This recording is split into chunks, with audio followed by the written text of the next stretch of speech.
Tu lis le Coran, parfois en arabe, parfois tu lis la traduction en français.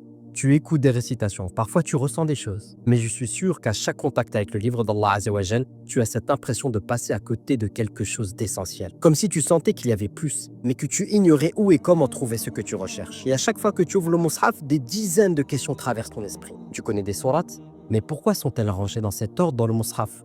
Pourquoi certains versets semblent se répéter? Pourquoi Allah Azzawajal jure souvent par le ciel, par la lune ou par le temps? Et surtout, pourquoi tu lis parfois sans que ça ne te touche vraiment? Il y a une chose qu'on t'a rarement dite, mon frère, ma sœur. Le Coran, c'est pas un texte brut, c'est un univers. Et derrière ce livre, il existe des sciences qui en sont les clés, les sciences du Coran. Pourquoi il a été révélé en plusieurs fois? Ce que les savants ont mis en place pour préserver chaque mot. Comment il a été compilé, comment il a été transmis, comment il a été classé. Et qu'une chose soit bien claire entre toi et moi, tout ça, c'est pas réservé aux spécialistes. Au contraire, c'est ce qui te permet de mieux entendre et comprendre son créateur. C'est pour ça que je t'invite à participer à notre masterclass gratuite Introduction aux sciences du Coran.